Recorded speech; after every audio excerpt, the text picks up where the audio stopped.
அம்மாவினுடைய அன்பையும் சுவையையும் அப்படியே சேர்த்து தரக்கூடிய ஒரு இடம் தான் அம்மாச்சி. சூப்பரா இருக்கு.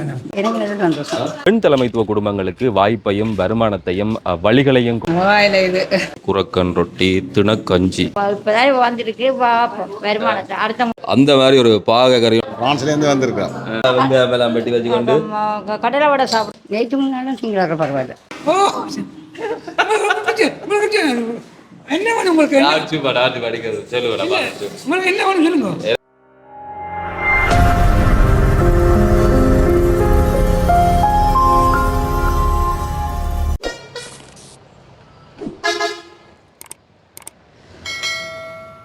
வங்களாவடி சந்தியில் நிற்கிற மகளே, பின்னுக்கு தான் இந்த சந்தி. இதில் வந்து ஒரு நினைவேந்தல் நான் போட்டிருப்பேன். போன வருஷம் வந்து கார்த்திகை மாதம் அதை நான் நினைக்கிறேன்.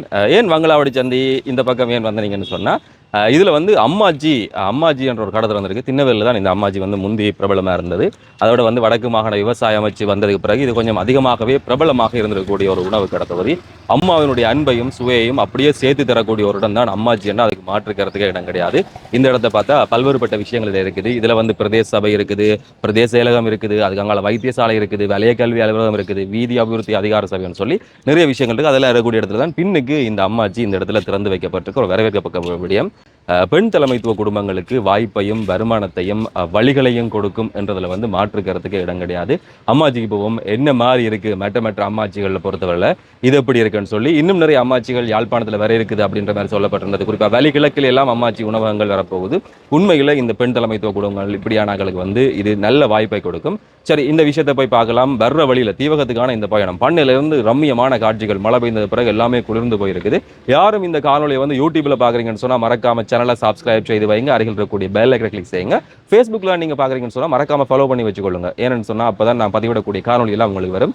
இப்போ நாங்கள் பண்ணையில் நிற்கிறோம். மிக வேகமாக அல்லது நிறைய பேர் மாலை பொழுதையோ அல்லது தங்களுடைய ஓய்வு நேரங்களையோ அல்லது பொழுதுபோட்டி போகலாம் அப்படின்னு சொல்லக்கூடிய அளவுக்கு பண்ணை ஒரு சுற்றுலா மையமாக வளர்ச்சி அடைஞ்சுட்டு வருது. யாழ்ப்பாண குடாநாட்டை பொறுத்தவரை வந்து நில அமைப்பினுடைய அடிப்படையில் வந்து பார்த்தோம்னு சொன்னால் வலிகாமம், வடமராட்சி, தென்மராட்சி, தீவகம் இப்படின்னு சொல்லி பெயர்கள் அழைக்கப்படுது. அதுலேயும் குறிப்பாக இந்த தீவக பகுதிகள் யாழ்ப்பாணத்தோடு இணைக்கப்படுகிற அந்த பகுதி தான் இந்த பண்ணை பாலம். இந்த பாலம் எல்லாம் முந்தி உடைக்கப்பட்டிருந்தது. பிறகு வந்து சீரமைக்கப்பட்டு காப்பட் வீதியாகப்பட்டு பிரதான ஒரு போக்குவரத்து மார்க்கமாகவே இதுதான் இருக்குது. தீவக பகுதியை பொறுத்த வரையில் யாழ்ப்பாணத்திலேருந்து போக்குவரத்துக்கோ இணைய விஷயங்களுக்கோ தொழிலுக்காக போகக்கூடியவர்கள் இதில் வந்து ஒரு பாலம் இருக்குது. பாலத்துக்கு கீழே போகலாம். ரெண்டு பக்கம் பெருங்கடலையும் போய் சேரக்கூடிய ஒரு வாய்ப்பு வந்து இதன் மூலமாக ஏற்படுத்தப்பட்டிருக்குது. குறிப்பாக இந்த பயணம் என்பது ஒரு கால வேளையில் அமைஞ்சிருக்கு. இப்படி இருக்கிற பாருங்க, தொழிலுக்கு போகக்கூடிய ஆக்கள், அதை விட வந்து தொழில் முடிச்சு வரக்கூடிய ஆக்கள், இன்னும் நிறைய பேர் வந்து நடைப்பயிற்சி இந்த இடத்துல போவினோம். உடற்பெருமனோ இணைய விஷயங்களோ மன நிம்மதிக்காக அல்லது மன அமைதிக்காக கூட பலர் இந்த இடத்துக்கு வந்து போயினோம். இப்படி இருக்குது பளிச்செண்டு. கொஞ்ச நாளாக மலை மேகங்கள் இருட்டி போயிருந்துடக்கூடிய இந்த பகுதியெல்லாம் வெளிச்சத்தோடு சேர்ந்து வந்திருக்குது. குறிப்பாக நாங்கள் போகக்கூடிய இந்த தீவக பகுதிகள் அதுலேயும் வந்து மிக பிரதானமாக பல்வேறுபட்ட பிரச்சனைகள் இருக்குது. அந்த மக்கள் வந்து அங்கே இருந்து நிறைய பேர் வெளியேறி போயிட்டினம் அப்படின்ற ஒரு விஷயம். அவர்கள் உலகத்தில் எல்லா நாடுகள்லையுமே பிறந்து வாழினம். ஏன் போனவை என்று சொல்லி பார்த்தா, ஒரு பக்கம் யுத்தம் அவர்களை வெளியில் கொண்டு வந்தது. இன்னொரு பக்கம் பார்த்தா குடிப்பதற்கான அந்த நீர், வறட்சியான இந்த காலநிலை, இவைகள் தான் மிக அதிகமாக அந்த மக்களை அங்கிருந்து புலம்பெயர்ச்சது. அதிலும் பிரதானமாக இந்த யுத்தத்துக்கு கணிசமான பங்கு இருக்குது. ஒரு பக்கம் குடிப்பதற்கு நீர், அன்றாட தேவைக்கான நீர் இல்லாமல் எப்படி வாழ்க்கையை நகர்த்துறது, அல்லது எப்படி அங்கே வாழ முடியும், அந்த கேள்விக்கு ஒரு நியாயம் இருக்குது. குடிநீர் சார்ந்திடக்கூடிய பிரச்சனைகள், குளங்கள் அமைக்கிறதோ அல்லது நீர்நிலைகளை பேணுறதோ சரியான முறையில் அந்த வசதி வாய்ப்புகளை ஏற்படுத்துகிறதான் அந்த மக்களை அங்கே நிலைபெறச் செய்திருக்கும். ஆனால் இங்கே இருக்கக்கூடிய ஆக்கெல்லாம் வெளியில் ஒவ்வொரு இடங்களுக்கும் போய், வெளி மாவட்டத்துக்கு சரி வெளிநாடுகளுக்கு சரி போய் அங்கே மிகப்பெரிய தனவந்தர்களாகவும் மிகப்பெரிய பொருளாதார பலம் படைத்தவர்களாகவும் தங்களை நிறுவியிருக்கிறோம்ன்றது மாற்று கருத்துக்களுக்கு இடம் கிடையாது. இந்த வீதியால் பயணித்திடக்கூடிய அனுபவங்கள், தீவகமண்ணோட ஞாபகம் வரக்கூடிய விஷயங்கள், யார் யாரெல்லாம் இந்த ஊருக்காரர் இருக்கிறீங்கன்னு சொன்னால் அவைகள்லாம் இந்த காணொலியை அனுப்பி வைங்க. குறிப்பாக நாங்கள் போக போகிறது இன்னும் ஒரு மிக முக்கியமான விஷயம்தான். ஒரு பக்கம் நான் யுத்தத்தையும் இந்த குடிநீரையும் இந்த வறட்சியான காலநிலையும் காரணம் சொன்னாலும், மறுபக்கம் பார்த்தா தொழில் ரீதியாகவும் வந்து பல்வேறுபட்ட பிரச்சனை இருக்குது. ஒரு நாளைக்கு 5000 ரூபா உழைச்சாலும் வந்து வாழ முடியாது அப்படின்னு சொல்லி நிறைய பேர் சொல்லுவினோம். அப்படியான பொருளாதாரத்தில் பின்னடைவாக அல்லது பொருளாதார பலம் என்பது நிறைய பேருக்கு இல்லாமல் இருக்கிறது. தொழில் வாய்ப்புகளோ அது செய்யக்கூடிய சூழலோ அப்படி இல்லாத இருக்கக்கூடிய சூழ்நிலையில் ஏற்படுத்தக்கூடிய வாய்ப்புகள் ஒவ்வொன்றுமே வந்து இங்கே இருக்கக்கூடியவர்களை பலப்படுத்தும். குறிப்பாக வந்து பார்த்தேன், போன முறையெல்லாம் நெடுந்தீவிலிருந்து ஒரு அம்மா வந்து நிறைய பணங்களை கட்டி கொண்டு வந்து யாழ்ப்பாண நகர் பகுதியில் வச்சு விற்று கொண்டு வந்தார். இப்படியான வாய்ப்புகள் அவர்கள் அங்கே இருக்கக்கூடிய பொருட்களை கொண்டு வந்து இங்கே விற்கிறதுக்கு அல்லது ஒரு சுற்றுலாத்துறையை வளப்படுத்தணும் அல்லது இங்கே அதுக்குரிய வசதி வாய்ப்புகளை ஏற்படுத்தணும். இங்கே இந்த மக்கள் வந்து என்னென்ன விதமான தொழிலை செய்யணுமோ அதற்குரிய சந்தர்ப்பங்களையும் அதை இன்னுமே மேலும் வளப்படுத்துகிற விஷயத்தையும் செய்யணும். இதில் கோயிலில் வந்து இந்த மண் கும்பான் வெள்ள புற்றடி விநாயகர் அப்படின்னு சொல்லி நான் நினைக்கிறேன். அந்த கோயிலில் பேர் சரியோ பொழியோ தெரியாது, யாரும் பேசிடாதீங்க. ஆனால் வந்து அது போகிற பாதையில் வீதியிலேருந்து கொஞ்சம் தள்ளி 2 அடுக்குகளாக இந்த மரம் நட்டிருக்கு. உண்மையில் இந்த முயற்சி எடுத்துக்கக்கூடியவர்களை வாழ்த்தோணும், பாராட்டணும். ஏனென்று சொன்னால் இங்கே வந்து மழை காலத்தில் நிறைய தண்ணி இருக்குது, நான் கடலுக்கு திறந்து விடுவோம். ஆனால் வெயில் காலத்தில் பார்த்தா எல்லாமே காஞ்சு வறண்டு கால்நடைகள் பயணிக்க முடியாத அளவுக்கு நிலைமை இருக்குது. ஆனால் அதெல்லாம் சீர் செய்கிற வகையில் இந்த மரம் நடப்படுது. மற்ற பக்கம் பார்த்தா கன்றக வாகனம் ஒன்று ஒரு தூர்வாரி கொண்டிருக்குது. இப்படியான விஷயங்கள் இந்த சூழலையும் எங்களுடைய பகுதிகளையும் சமநிலையாக பேணுறதுக்கு மிகப்பெரிய பங்கு வகிக்கும். யாரெல்லாம் இப்படி யோசித்து இவ்விதமான நல்ல பணியை இங்கே செய்யணுமோ அவர்களெல்லாம் போற்றுதற்கூடியவர்கள். உங்களோட பகுதியில் இந்த நின்று தாக்குப்படக்கூடிய மரங்களை எல்லாம் இந்த மழை நேரத்தில் அல்லது இயற்கையாகவே நீர் கிடைக்கக்கூடிய எந்த காலத்தில் நட்டிங்கன்னு சொன்னால் பிறகு ஒரு காலத்தில் அதெல்லாம் தரக்கூடிய பலன் என்பது மிக பெரிதாக இருக்கும். நிறைய பேர் தொழிலுக்காக யாழ்ப்பாணத்திலேருந்து இங்கே வரணும். அது ஆசிரியர் தொழிலோ பிரதேச செயலகமோ பிரதேச சபையோ ஏனைய விஷயங்களையோ வந்து பணி நோக்கமாக நிறைய பேர் வருவினம் வந்து போகிற அந்த பாதை. அதுலேயும் குறிப்பாக ஒரு குறிப்பிட்டளவான காலம் வரைக்கும் இந்த இடங்களில் வேலை செய்கிறார்கள்லாம் அதிகஷ்ட பிரதேசம் கஷ்ட பிரதேசம் அந்த எல்லைக்குள்ளே இருந்தவ வன்னிக்கு போய் வேலை செய்யணும் அப்படின்ற கட்டுப்பாடுகள் அது பெரிய பிரச்சனையாகவே மாறி போயிருக்கு. ஆனால் ஒரு காலத்தில் யுத்தம் அது கண்மித்தரக்கூடிய காலமெல்லாம் இந்த இந்தியாவில் பக்கம் போய் வாரது பெரிய ஒரு சிக்கலாக இருந்தால் இன்றைக்கு சுமூகமான ஒரு நிலைக்கு போக்குவரத்துக்கும் வசதி வாய்ப்புக்கும் சூழலுக்கும் ஏற்ற அடிப்படையில் வந்து இந்த இடமெல்லாம் மாறிக்கொண்டிருக்குது. கம்பீரமாக தெரியக்கூடிய அந்த கோபுரம் எந்த கோயில் என்று தெரிஞ்சாக்கள் கீழே வந்து கருத்துக்களை பதிவு செய்யுங்க. நிறைய பேரை பார்த்துக்கிறேன் இந்த கோவிலுக்கு முன்னால் வந்து ஒரு தெருவோரமாகவே ஒரு சன்னிதானம் இருக்குது. அதில் வந்து நின்று வழிபட்டு போகிற நிறைய பேரை இந்த தீபகத்துக்கான பயணங்கள் இந்த இன்னொருத்தர் வாரர் இந்த பயணங்கள் அடிக்கடி நான் பார்க்குற விஷயங்களில் இதுவுமே வந்து முக்கியமானது. இந்த வீதியால் நேர போனால் ஊர்காவத்துறை அந்த பக்கம் எல்லாம் போகலாம். ஊர்காவத்துறை அந்த கடல் கோட்டை அதை தாண்டி அங்கால மெலிஞ்சி முன்ன இந்த நான் முன்னுக்கு ஒரு காணொலி போட்டிருப்பேன் தெரியுமா, அந்த ஒரு குளம் ஒன்று தூர்வாரப்பட்டு புறமை செய்யப்படுதுன்னு சொல்லி அது வரையும் போகலாம். இதில் நாங்கள் போய் இடப்பக்கம் திரும்பினா தான் வேலன் நோக்கி பயணிக்கூடிய இருக்கும். வேலணிக்கலால் போய் அப்படி நைனாதீவு இந்த பக்கமெல்லாம் நாங்கள் பயணிக்கலாம். முன்னுக்கு போய் பார்க்கலாம். ஒரு இயற்கையோடு சேர்ந்திருக்கக்கூடிய இந்த பகுதி இன்னுமே இந்த காலத்தில் கொஞ்சம் செழிப்பாக நல்லா இருக்கும். வைத்தியசாலை வாகனங்கள் எல்லாமே தாறுமாறாக போகுது. இந்த நான் சொல்லியிருக்கேன் அந்த முன்னுக்கு அந்த இடத்துல தான் அம்மாச்சி அமைஞ்சிருக்கு. இந்த இடத்துல வந்து ஏற்கனவே வந்து இந்த பிரதேச செயலகத்தினுடைய உணவுச்சாலையா சிற்றுண்டி சாலை ஏதோ ஒன்று இருந்ததாகவும் அதுக்கு பிறகு வந்து அதெல்லாம் மாற்றப்பட்ட ஒரு நல்ல விதமான விஷயமாக இப்போது கொண்டு வரப்பட்டிருப்பதாகவும் சொல்கிறார்கள். இதில் பிரதேச வைத்தியசாலை, அதே மாதிரி இந்த இடத்துல வந்து மின்சார சபையினுடைய கட்டிட தொகுதி, பிரதேச சபையினுடைய ஒரு பக்கம், அதுக்கு இந்த பக்கத்திலேயே பிரதேச செயலகம் இருக்குது. இதெல்லாம் சேர்ந்திருக்கக்கூடிய ஒரு இடத்துல வந்து ஒரு இடத்தறிவு என்பது மிக மிக முக்கியமானது. அந்த இடத்தறிவினுடைய அடிப்படையில் இந்த இடத்துல அழகான பதாகையோடு அம்மாச்சி பாரம்பரிய உணவகம் வேலனை அப்படி என்பது இதனுடைய விஷயமாக இருக்கிறது. உள்ளே போய் என்னென்ன இருக்குது அப்படியான இந்த விடயங்கள் எல்லாவற்றையும் இந்த காணொலியில் நான் பதிவு செய்கிறேன். அம்மாஜினுடைய இந்த முன்பக்கத்தில் வந்து வெளியிலையும் இருந்து சாப்பிடலாம். பல்வேறுபட்ட விஷயங்கள் எல்லாமே திட்டமிட்டு சரியான முறையில் செய்யப்பட்டிருக்குது. பிரதேச செயலகத்தின் ஒரு பக்கத்தோடு சேர்த்து பாதுகாப்பான முறையில் இது அமைக்கப்பட்டிருக்கு. நான் நினைக்கிறேன் இது முதல் ஒரு உணவகமாக இருந்ததாம். அதுக்கு பிறகுதான் இப்போ இது அம்மாஜியாக மாற்றப்பட்டிருக்கு. ஒரு வரப்பிரசாதம் தான். ஒவ்வொரு விஷயம் வர்றது இல்லை ஒவ்வொரு விஷயம் நடக்கிறதுன்றது ஒரு வாய்ப்புகளை கொடுத்து பார்க்குறதானே. பெண் தலைமைத்துவ குடும்பங்கள் வருமானத்தை ஈட்டுவதற்கும் வாய்ப்புகளை உருவாக்குவதற்கும் இது பெரிய பங்கை செலுத்தும். இதுதான் அம்மாஜியினுடைய உட்பக்கம் பாருங்க. மிக நேர்த்தியாக செய்யப்பட்டு எல்லா கதிரமேசம் எல்லாம் போடப்பட்டிருக்கு. வெளியாகலாம் வரலாம் போகலாம். திண்ணவெளியில் பார்த்துருப்பேன் நிறைய பேர் அம்மாச்சி. இங்கே அம்மாச்சியில் என்னென்ன இருக்குன்னு சொல்லி நான் காட்டுறேன். விலைகளும் எல்லாமே விலைப்பட்டியல் மூலமாக போடப்பட்டிருக்கு. புட்டு இருக்குது, அப்பம் இருக்குது, சோறு இருக்குது. அந்த வேலையெல்லாம் எல்லாருமே பரபரப்பாக செய்து கொண்டிருக்கணும். இன்னும் வேறு வேறு சாப்பாடுகள், குரக்கன் ரொட்டி, திணக்கஞ்சி. வா, திணையில் எல்லாம் கஞ்சி காய்ச்சலாம். அது 60 ரூபா, குரக்கன் ரொட்டி 40 ரூபா. நியாய விலையில் இங்கே பொருட்கள் கிடைக்குது. உள்ளுக்கு அடுத்த சமையலுக்குரிய அந்த வேலையெல்லாம் செய்து கொண்டிருக்கணும். மோதகம், தோசை, இடியப்பம். ஒரு இடியப்பம் எல்லாம் 12 ரூபாய்க்கு இங்கே வாங்கலாம். அதே மாதிரி 50 ரூபாய்க்கு மோதகம், தோசை இந்த விஷயம் எல்லாமே வாங்கி ஒரு ஆரோக்கியமான சாப்பாடு உண்டு அல்லது பசிக்கூடிய வழியில் வந்து ஒரு நல்ல சத்தான சாப்பாடு திண்ணவெளி அம்மாச்சி எப்போ பார்த்தாலுமே நிறைஞ்சு போயிருக்கும். அது மாதிரி தான் இது அந்தளவு தூரம் மிக நெருக்கமாக வந்துட்டுது. கீரை வடை இருக்குது 50 ரூபாய்க்கு, பழச்சாறு 100 ரூபா, பால் தேநீர் 80 ரூபா, பசும்பால் 70 ரூபா. அம்மாச்சின்ற விலைப்பட்டியல் எல்லாம் நாங்கள் பார்த்துருக்குறோம். அந்த செய்கிற அம்மாக்கிட்ட போய் கேட்டால் தான் அவை ஏன் செய்யணும், எப்படி செய்யணும், இது எப்படியான வாய்ப்புகள் இருக்குது, உண்மை நிலவரம் அவைக்கு தான் தெரியும். அவைகிட்ட போய் காய்ச்சி பார்ப்போம் என்ன மாதிரி இந்த அம்மாச்சி அவைக்கான வாய்ப்பை கொடுக்குதுன்னு சொல்லி. என்ன வச்சுக்கிறீங்க நீங்கள்? நாங்கள் தோசை, இடியப்பம், சாம்பார், சம்பல். என்ன விலை எல்லாம் போகுது? விலை இடியப்பம் 12 ரூபா, 5 இடியப்பம் 10 இடியப்பம் 12 ரூபா, 120 ரூபா. அடுத்தது தோசை 40 ரூபா, அது மோதம் 50 ரூபா. முதல்ல இருந்து சமைச்சு கொண்டு நாங்கள் மத்திய கல்லூரி குங்குடி மத்திய கல்லூரி சமைச்சேன். அதுக்கு பிறகு இந்த சென்ட்ரல் ஸ்கூலுக்கு சமைச்சு கொடுத்தேன். அப்படியா? என்ன தோசை தர மாட்டீங்களா? என்ன சொல்லி தருவோம்? முட்டை தோசை. முட்டை தோசை தோசையிலே பழவிலும் இருக்கு. மசாலா தோசை இருக்கு, மற்ற எண்ணெய் தோசை இருக்கு, நல்லெண்ணெய் தோசை இருக்கு. தோசையில் போட்டேன். அம்மாச்சி வந்தது உங்களுக்கு என்ன மாதிரி சந்தோஷம்? எனக்கு நல்ல சந்தோஷம். நான் சின்ன வெளியில் போய் பார்த்தேன். நான் அம்மாச்சி சின்ன வெளியில் போய் அம்மாச்சி பார்த்தேன். அங்கே போய் சாப்பிட்டு நான் ஜூஸ் குடிக்கிறேன், கத்தாழை ஜூஸ் குடிக்கிறேன், கத்தாழை கொண்டு விற்க நான். அதை விட நல்லா தான் செய்யணும். அப்படியா? எது வருமானம் போகிற வருமானம்ங்கிற செலவை கழிச்சா ஒரு 500 ரூபா 2000 ரூபா நம்ம கொஞ்சம் கொஞ்சம் தான் போகணும். நாங்கள் இப்போ தானே கொஞ்சம் வந்திருக்கிறோம். வாடகை பற்றி ஒன்றும் கிடைக்கிறது என்ன என்ன ஒன்றும் கிடைக்கும். சாப்பாடு நல்லா இருக்குன்னு சொல்லிடணும். சாப்பாடு நல்லா இருக்கு. நாங்கள் 6:30 வரனாங்க. 6:30 வந்து 5:15 5:30 தான் நான் போயிடுவேன். நான் போயிடுவேன். இவன் நிற்பினும், சில பேர் நிற்பினும், நாங்கள் போயிடுவோம். ஏன்னா வேலை பிடிச்சிருக்கு. சாப்பாடு முடிஞ்சுட்டா போக வேண்டியதானே. ஒரு நாள் கணக்கை தான் கொண்டு வரேன். நான் தோசை இங்கே வந்து தான் போடுறேன்.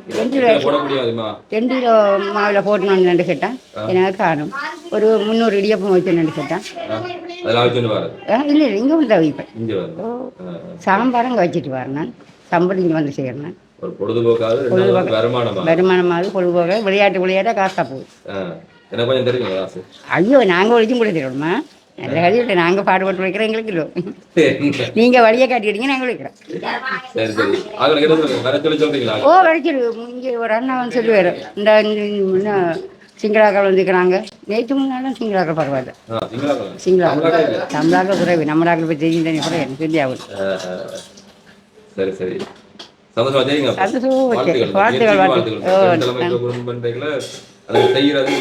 யோசிக்கிறது. நன்றி நன்றி. நீங்க கேட்டதுக்கே நன்றி. அமையட்டும். வாழ்க்கை வளமுட. அந்த மாதிரி ஒரு பாக கறி ஒன்று செய்து கொண்டு அம்மா. என்ன மத்தியான சாப்பாடா? ஆமாம், மத்தியான சாப்பாடும் இருக்குது. மச்சம் மரக்கறியா? இந்த மரக்கறி தானே கூடவா? எத்தனை கறி கொடுப்பீங்க? 4-5 கறி. 5 கறி சோறு. என்ன விலை ஒரு சோறு? 250 ரூபா. 250? பரவாயில்ல. இங்கே வர்றதுக்கு பதில் அம்மாச்சி என்ன செய்றீங்க நீங்க? நாங்கள் நெய்த்துப்பட்டி வெண்ணெய் வேலை அது செய்யறீங்க. இப்போ சமையலுக்கு வந்தாச்சு. ஆமாம். அப்போ எத்தனை மணிக்கு வந்து எத்தனை மணிக்கு போகிறதம்மா? இப்படி 6 மணிக்கு வந்து பின்னேரம் 6 மணிக்கு போவோம். 12 மணித்தியாலும் வீட்டை 2 பொழுதும் வீட்டை நாங்கள் அந்த இதுகள் செய்கிறது தானே வெண்ணெய் வேலை. அது வருமானம் போடுவா, இது வருமானம் போடுவா? பரவாயில்லை. இது பரவாயில்லையா? என்ன சொல்லி நம்ம பாராக்கள் பிரச்சனை இல்லை. சாப்பாடு நாங்கள் வடிவா செய்து கொடுத்தா சரி தானே. அப்போ நீ பாக கறியா? இப்போ என்னென்ன கறி? பாவக்காய் கறி, வெண்டைக்காயும் இருக்காங்க, தக்காளி குழம்பு, தண்ணி குழம்பு வைக்க போகிறேன், பருப்பு கறி, இலக்கோவா. பரவாயில்ல, சாப்பிட்டு போகலாம் போல இருக்கு. எத்தனை சாப்பாடு ஒரு நாளைக்கு போகும்? ஒரு 10-15 போகும். தொடக்கம் தானே. என்ன இப்போ தானே. என்ன சொல்லுது அம்மாச்சி? வருமானம் தாழ்மா இல்லை கட்டம்? பரவாயில்லை. நாங்கள் ஏதோ எங்களை அதை காசை நாங்கள் போட்டு சாமானை கொடுத்து இல்லை கொஞ்சம் வருமானத்தை காண்றது தானே. போக போக கொஞ்சம் ஓட்டம் பிடிக்கும். ஆமாம். பிறந்த பிள்ளையோட நிலைமை நடக்கிறது என்ன? அப்பாட வாக்கா கொதிக்குது. அதெல்லாம் விட்டுறது. சரி, அப்போ சந்தோஷமா செய்யுங்கம்மா. ஆமாம். என்ன நடக்குதம்மா? பச்சை மிளகா வெங்காயம் எல்லாம் வெட்டி வச்சுக்கொண்டு கடலை வடை சாப்பிட போறோமா? சாப்பிட்டு தான் போடும். நீங்க வடை போடுறதா கூட பொறுப்பு. எத்தனை வடை ஒரு நாளைக்கு போகும்மா? 2 கிலோ வரை போடுவோம். போட்டா எத்தனை வடை வரும்? ஒரு 50 வடை வருமா? உருக பொறிஞ்சா மாதிரி போகும். உளுந்து வடை, கடலை வடை வேற பப்பா யூஸுகள் அதுக்கெல்லாம் போடுறோம். அப்படியா? என்ன விலை ஆகுது எல்லாம்? 100 ரூபா. 100 ரூபா. பரவாயில்ல. என்ன எனக்கு கொண்டு வாங்கிட்டா அவங்க கிளாஸ்ல அதுக்கு என்ன குடிச்சிட்டு போகலாம். போய்க்க கதைச்சு போட்டு குடிச்சிட்டு போகலாம். எல்லாம் வேலை நடக்குதா? உளுந்து வடையெல்லாம் போட்டு முடிஞ்சுது கிடக்குது. கடலை வடை போட்டுட்டு புறக்கல் ரொட்டி நாங்க குறைக்கண்டி இல்லை எங்கடா அந்த அது ஐட்டம் அங்க போய் கேளுங்க அந்த பக்கத்து கடையில் அவங்க போகும். இல்லாத கடையில் போய் கேட்டீங்கன்னா தெரியும். என்ன வரை பிரயோசனம் அம்மாச்சி? இப்போதான் இப்போ போன வியாழக்கிழமை அதில் வந்து இருக்குது இன்னும் அதுக்குள்ளே கேட்டால் என்ன நாங்கள் சொல்கிறது. முதல்ல என்ன செய்றீங்க வேலை?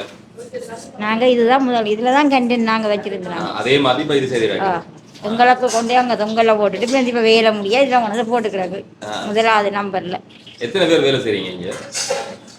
இல்லை இங்க அம்மாச்சில 4 பேர். 4 பேர். இப்போதான் 3 பேர் வந்தவன் நாங்கள் இங்கே என்னோட வாங்க எங்களோட வாங்க. எல்லாரும் பெண் தலைமையில கொடுமா வருமானம் என்ன சொல்லுதுன்னா? வருமானம் என்ன இன்னைக்கு தானே இப்போதான் வந்துருக்கு பார்ப்போம் வருமானத்தை அடுத்த முறை வாங்க போக சொல்கிறேன். அப்படியா? சனம் என்ன வருதா? சனம் வருகுது. வருதா? வார எல்லாரும் பங்களாவாடி சந்தியில அம்மாச்சிக்கு வந்துட்டு போங்க சொல்லல. அப்படி பாத்தீங்களா? 4 ரெண்டு கூப்பிட்டு கொஞ்சம் காசு தான் நான் கூப்பிட்டு விடுவேன். வேலை வந்து பறக்க நடக்குது. என்ன சிரிக்க இயல்பான்னு சொன்னா நான் செய்வேன் அந்த வேலையை. அப்படியா? சொல்ல தேவையா வேணாம். அப்ப நான் போறேன் கோவிச்சு கொண்டு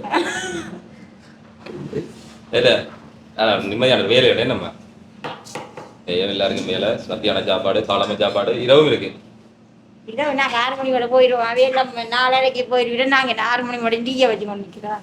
அப்ப நீங்களும் போதானே நாங்க எங்களோட டீ வாங்கி கூட இப்ப வேலைங்க சாப்பாடுக்கு தானே வேலைங்க. இப்ப நீங்க பின்னாடி நீங்க நிக்கணும். சரி வடைய வச்சுடுங்க பாப்பா, முருகை வச்சுடுங்க சாப்பிட்டு பாப்போம். எங்க இருந்து அம்மாச்சிக்கு வந்து எங்க வந்துக்கிறீங்க? அம்மாச்சிக்கு அங்கலாடிக்கு வந்திருக்கிறேன் சாப்பிட்றதுக்கு. மங்களாவாடிக்கு மேல எங்கே வந்திருக்கேன்னு சொல்லவில்லை. பிரான்ஸ்லேருந்து வந்திருக்கேன். இங்க ஊர் தானே? எங்கட ஊர் தான் வேலைண்ணா. அம்மாச்சி வந்திருக்கேன்னு நினைக்கிறீங்க? நல்ல மண்ணெலாம் நினைக்கிறேன். சாப்பாடு பரவாயில்ல. அம்மாச்சி அப்போ இது அம்மாச்சி கடை தானே? பரவாயில்ல. நல்ல வந்து சாப்பிடுவீங்களா? வந்து சாப்பிட போகிறோம். என்ன சொல்லுது கதை? என்னென்ன சொல்கிறது ஐயா? ஊர் என்ன சொல்லுது? ஊர் நம்மளாம் இருக்குது. அப்படியா? போய் கனவாளே? நான் 36 வருஷம். தான் பாருங்களா?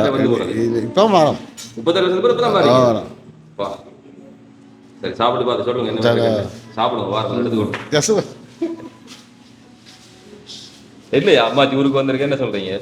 அந்த அம்மான ஊருண்டா ஊர் தான்.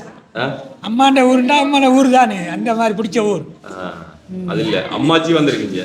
இந்த கடை எப்படி இருக்கு? சூப்பரா இருக்கு. சாப்பிடுவீங்க? தரம் சாப்பாடு. அந்த தரமான சாப்பாடு. அதான் நாங்க ஆஸ்பத்திரி இங்க நேரம் இங்க வரோம் சாப்பிடத்தான் வரோம். அது முடிச்சா வீட்டை உடம்பு இங்க வரீங்க. ஆஸ்பத்திரிக்கு நேரம் இங்க வரோம். இல்ல நாங்கள் எடுத்துட்டு சாப்பிட இங்க வரோம். சாப்பிடுறதுக்கு இங்க வரோம். விலையெல்லாம் பிரச்சனை இல்லை. அது எல்லாம் பிரச்சனை தொடங்க நடக்கணும். அப்படி நீங்க அடிக்கடி வந்த உடனே நடக்க எனக்கு சேர்த்து சொல்லுங்க. என்ன வேணும் உங்களுக்கு? சொல்லுங்க என்ன வேணும் சொல்லுங்க. எனக்கு நான் சொல்றேன் நீங்க வாங்கி தர மாட்டீங்க. இல்ல நீங்க என்ன வேணும் சொல்லுங்க. வாங்க வாங்கடா. ஒரு காலத்தில் எங்களுக்கு உணவு தான் மருந்தாக இருந்தது. இன்றைக்கு மருந்துகள் தான் எங்களுக்கு சாப்பாடு அளவுக்கு போயிட்டுது. ஆகவே எந்தளவு தூரம் நாங்கள் பின்னோக்கி போயிட்டோம்னு யோசிச்சு பார்க்கணும்.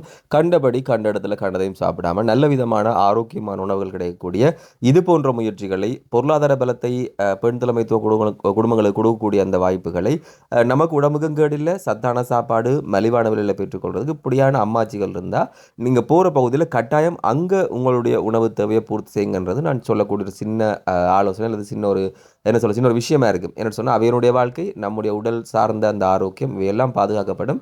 இதன் மூலமாக இந்த அம்மாச்சி தொடர்பில் இங்கே இருக்கக்கூடிய விஷயங்கள் தொடர்பில் கீழே வந்து உங்களுடைய கருத்துக்களை பதிவு செய்யுங்க.